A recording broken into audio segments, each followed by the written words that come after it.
Labrīt, šajā piekdienas rītā mēs turpinām ar Jāņa evaņģēlija 1. nodaļas 9. pantu. Viņš bija patiesā gaisma, kas nāca pasaulē un spīd visiem cilvēkiem. Jēzus bija un ir patiesā gaisma, kas nāca pasaulē un spīd visiem cilvēkiem. Šis turpinājās no tā, ko mēs lasījām iepriekšējās dienās. Nāca cilvēks, Dieva sūtīts vārdā Jānis. Viņš nāca liecības dēļ, lai liecinātu par gaismu, lai visi caur viņu ticētu. Viņš pats nebija gaisma, bet viņš nāca, lai liecinātu par gaismu.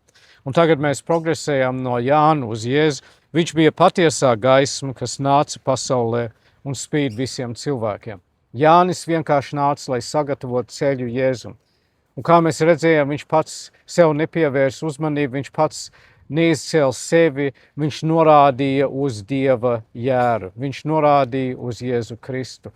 Un es atkal gribu jums pasvītrot, ja jūs klausaties kādu sludinātāju, kādu mācītāju, un tas cilvēks nekad nenorāda uz Jēzu un nemudina tevi sekot Jēzum, nerāda tev pestīšanas ceļu caur Jēzu Kristu, tad beidz no tādu projām. Jo Jēzus Kristus ir īstā, patiesā un vienīgā gaisma.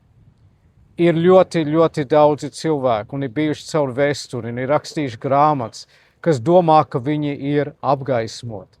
Bet ja viņiem nav Kristus, viņi nav apgaismoti. Viņi dzīvo tumsā. Ir reliģijas, kas māca tev ieskatīties savā dvēselē, un tur tu atradīsi gaismu. Bet tās ir muļķības. Ieskaties savā dvēselē, kas nav Kristū, un tu atradīsi tumsu, tu atradīsi grēku un ļaunumu. Īsta gaisma ir tikai Kristu Jēzu, un tāpēc mēs sludinām Kristu krustā sisto. Viņš patiesā gaisma nāca pasaulē un spīd visiem cilvēkiem. Tas ir ļoti svarīgi. Jēzus mira visiem cilvēkiem. Viņš nāca pasaulē visiem cilvēkiem. Viņš nāca, lai ik viens, kas piesauc viņa vārdu, tiktu glābts. Jo tik ļoti Dievs pasauli, tas ietver visus, kas ir bijuši, kas bija tad, kad Jēzus bija, kas dzīvoja agrāk, kas tagad dzīvo, kas dzīvos vēl nākotnē. Jo tik ļoti Dievs pasauli mīlējis, ka viņš devis savu vienpiedzimušo dēlu, lai neviens, kas viņam tic, nepazustu, bet dabūtu mūžīgo dzīvību. Tā ir gaisma, tā ir gaismas vēsts.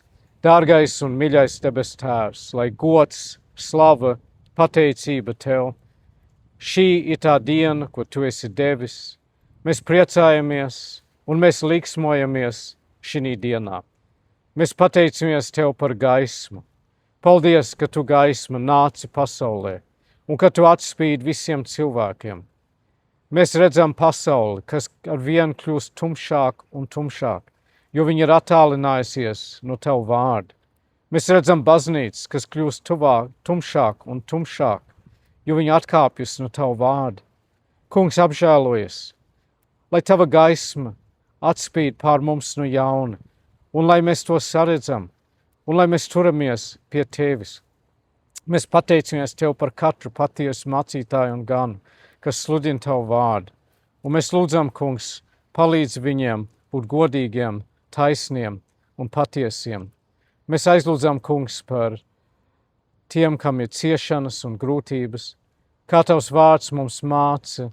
Mēs aizlūdzam, Kungs, par mūsu valdību. Mēs lūdzam, Kungs, palīdz viņiem būt godīgiem, taisniem un patiesiem. Dod viņiem gudrību visās lietās. Palīdz viņiem zināt, kā izšķirties šajās dienās. Mīļais debes Tēvs, mēs aizlūdzam par Ukrainu. Mēs redzam, ka ienaidnieks kļūst vien ļaunāks. Kungs, apžēlojies. Mīļais debes Tēvs, esi žēlīgs. Apžēlojies pār Baltiju. Apžēlojies pār visiem, kas cieš. Mēs aizlūdzam par slimājiem, par vientuļiem, nabagiem, atraitnēm, bārenīšiem. Visiem, kas cieš, tiem, kam ir grūti pat piecelties, jo viņi neredz nekādu labumu dienā. Kungs, viņam nav cerības. Dod viņam cerību. Es aizlūdzu par katru klausītāju. Kungs, uzliec savus rokas, stiprini, mierini, dziedini, palīdz. Mīļais kungs, apžēlojies. Apžēlojies pār mums visiem un dod, kungs, mums staigāt tavā gaismā.